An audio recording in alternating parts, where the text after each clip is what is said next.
জীবন অনেক সুন্দর। আমরা একটু একটু করে জীবনে এক একটা পথ পাড়ি দিই আর এক একটা ধাপ আগায় যাই। ঠিক তেমনি আমার জীবনে নতুন একটা মানুষ আসতেছে, তার পথ চেয়ে আছি সারাদিন, সারা বেলা, সারা মাস। এরকম করতে করতেই আমার 7 মাস চলে এসেছে। আর এই 7 মাসে আমার ঘরোয়াভাবে আব্বুর বাসায় কীভাবে স্বাদের অনুষ্ঠানটি করা হয়েছিল তাই নিয়েই থাকছে আজকের ব্লগটি। আসসালামু আলাইকুম everyone, this is me Rifa. যেহেতু বাসায় প্রোগ্রাম ছিল তার জন্য আম্মু সিনানের কাছে বলে একদিন আগে আমাকে বাসায় নিয়ে আসছিল। তো বাসায় আসার পর থেকেই দেখি সবাই কাজে ব্যস্ত। আর যেই সন্ধ্যা হলো সেই সবাই ছড়া পাকানোর কাজে ব্যস্ত হয়ে গেছে।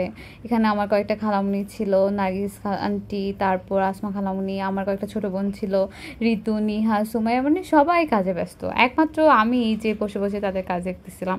এখানে নিহা দই বানানোর জন্য প্রায় 3 ঘন্টা ইউটিউব দেখছে, দেখে 1:30 বাজে এসছে দই বানাইতে বানাইতে। এরপর আমাকে বলে যে চলো তোমাকে মেহেদি লাগাই দিই। এরপর মেহেদি লাগাই ঘুমাইতে ঘুমাইতে প্রায় 2:30-র কাছাকাছি বেজে গেছিলো। আর ঘুম থেকে উঠতে আমার অনেক দেরি হয়ে গেছে। ঘুম থেকে উঠেই দেখি তাদের অনেকটা কাজই প্রায় শেষ। এখানে সকাল সকালই আম্মু ছড়া রান্না করে ফেলছিল, ওইগুলো নাকি স্বাদের অনুষ্ঠান করলে করতেই হয়। যেমন খিচুড়ি রান্না করছিল, তাও রান্না করা শেষ, সব শেষ করে ফেলছে। তো আমি গিয়ে দেখতেছিলাম যে নিহার বানানো দইগুলো আদৌ পড়ছে কিনা। তারপর দেখলাম যে না, পারফেক্ট হয়ে পড়ছে।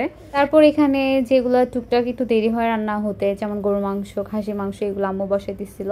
তো আমি এগুলো শর্ট শর্ট ক্লিপ নিতেছিলাম। আর মাঝখানে সকাল সকাল আমি 1 গ্লাস ডাবের পানি খেয়েছিলাম।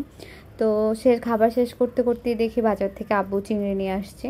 তো চিংড়িগুলোর একটু ভিডিও নিলাম। তারপরে যেহেতু ছড়া খেতেই হবে সকালবেলা বাধ্যতামূলক, তার জন্য ছড়া খেয়ে নিলাম। এরপরে শুটকি রান্না করতেছিল, মানে মোটামুটি আম্মুর রান্নাবান্না সকল প্রস্তুতি প্রায় শেষ হয়ে গেছিলো। আম্মু সব রান্না নিজ হাতে একাই করছিল, আর সাথে নার্গিস আন্টি সব কাজে সাহায্য করছিল। এর ফাঁকে আমি একটু পাকা আম খেলাম। তারপরে একটা পার্সেল আসছিল, সাব্বির আমার জন্য একটা কেক অর্ডার দিছিল। কেকের থিমটা অনেক প্রিটি ছিল, আমার খুবই পছন্দ হয়েছে। এর মাঝখানে আম্মু কষা মাংস দিয়ে খিচুড়ি এনে দিল, তো তা খেলাম সকালের খাবার। তো এর মাঝে আমার শ্বশুর আব্বু আমাদের বাসার জন্য আম, কাঁঠাল, লিচু, মানে আরও অনেক বাজার সদাই করে পাঠিয়েছিল। তো আম্মু রান্নাবান্নাও প্রায় শেষ। আর যেহেতু আজকে ফ্রাইডে ছিল, আর ওরা নামাজ শেষ করে আমাদের বাসায় চলে আসবে। আর আমাদের বাসা থেকে যেহেতু আমার শ্বশুর বাসা অনেক দূরে না, প্রায় 10 মিনিটের রাস্তা, তো তারা চলে আসবে বলে তাড়াতাড়ি করে টেবিল সাজাচ্ছিলাম। আজকে অনেক রকমের আইটেম ছিল, যেমন গরু, খাসি, দেশি মুরগি, চিংড়ি মাছ, 2 রকমের মাছ ভাজা ছিল, ভর্তা ছিল, ডাল ছিল, আরও অনেক কিছু ছিল। তো এত সব অ্যারেঞ্জমেন্ট আম্মু নিজ হাতে একাই করছিল। আর প্রত্যেকটা খাবার অনেক মজা হয়েছিল। আম্মুর হাতে রান্না বরাবরই অনেক মজা হয়, সবাই বলতে হয় যে না, আমার আম্মুর হাতে খাবার মজাই হয়। তো যাই হোক, এরপর যেহেতু তাদের আসার সময় হয়ে গেছিলো, আমি অন্য কোনো কাজ করিনি। তো ভাবলাম যে শরবত বানানোর কাজটা করা যেতেই পারে। তারপর আমি সবার জন্য শরবত বানাই এখানে গ্লাসে সার্ভ করে রাখতেছিলাম, যাতে আসলে দেরি না হয় দিতে। তারপর ওদের খাবার দাবার শেষ হয়েছে, ওই ক্লিপটা আর নেওয়া হয়নি। তারপরে এখানে আমার জন্য সব খাবার দাবার রেডি করা হচ্ছিল। তো মূলত সাজানো হচ্ছিল আমাকে বসানোর জন্য। তো তারও সুন্দর করে একটা ভিডিও নিলাম। এখানে অনেক অনেক আইটেম ছিল, আমি কোনটা খেয়ে কোনটা খাবো তারও কোনো ছিল না। এখানে 5 রকমের ফল ছিল, সব খাবার আইটেম ছিল।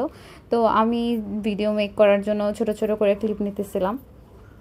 তারপর সবাই মিলে একসাথে খাবার শেষ করলাম। তো এখানে মূলত আমি কিছুই খেতে পারিনি। যেদিন বাসায় খাবার রান্না করা হয় সেদিন আমি কিছুই খেতে পারি না, আমার এটা একটা বদ অভ্যাস। তারপরে বাচ্চারা অনেক কাপজাপ করতেছিল কেক কাটার জন্য, তাড়াহুড়ো করে কেকটা কেটে দিলাম। তারপর আছে সারাদিন 1 কাপ চাও খাওয়া হয়নি, এরপর লিকার দিয়ে 1 কাপ চা খেয়েছিলাম। এমনিতেই অনেক টায়ার্ড ছিলাম, তাই বেশি হাঁটাহাঁটি না করে বাসায় চলে আসছি। আর ভিডিওটা এমনিতেই অনেক লং হয়ে গেছে অলরেডি। তাই আপনাদের ভিডিওটা কেমন লাগলো অবশ্যই জানাবেন। আর আমার জন্য দোয়া করবেন, আমার অনাগত সন্তানের জন্য দোয়া করবেন। আল্লাহ হাফেজ।